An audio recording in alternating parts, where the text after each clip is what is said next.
So the technique that I'm going to teach you guys is a rolling Juji-Gatame, okay? The most common rolling Juji-Gatame in the world is something called Iaskevitch Roll, right? It's not the Neil Adams roll. The Neil Adams roll, I personally think, is a superior roll. I personally prefer it because you can roll towards Uke's head, you can also roll towards Uke's legs. The Iaskevitch one, because of the nature of the grip, the direction of the grip, you can only roll towards the legs. But it is a simpler roll, and it's a more common one. And most of the rolling Juji-Gatames you see in the world of international competition judo is this Iaskevitch version, okay? So you start with Uke in a turtle position. Okay, let's turn this way, okay? So what you're going to do with the Iaskevitch roll is that first of all, you sit on Uke with the legs inside, okay? Legs dug in, not outside, okay, but legs dug in.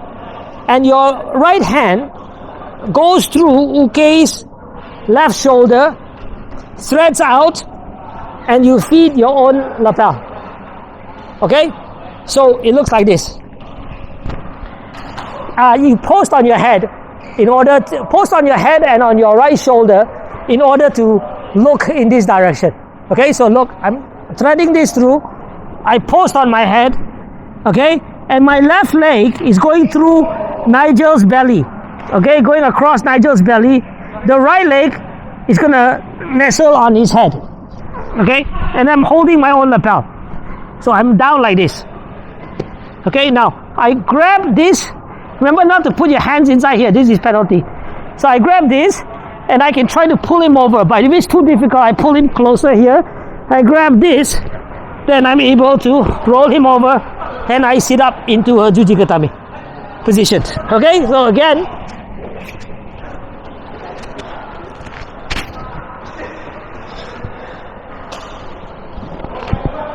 so there's a lot of different components.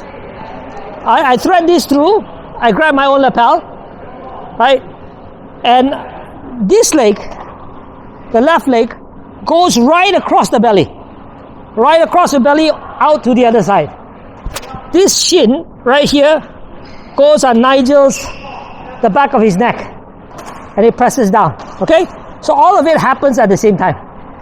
Right? I go in like this. And I grab here. If I'm able to turn him just by grabbing here, then I do so. Okay? I come up into a Juji-Gatame position.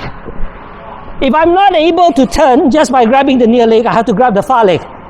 But the far leg is far away, right? So I have to pull it closer to me. So I'll show you again. So sit in here. I'm going to thread my arm through here. This leg, left leg, goes across his belly, right shin on the back of his neck. Okay, my right shoulder is down, and I post on my head. Okay, so I go in, and I'm in this situation. Okay, now that far leg is too far for me to reach, right? So I can pull him closer, then I can get the far leg, right? And I can pull him over, come over, sit up into Juji-Gatame position.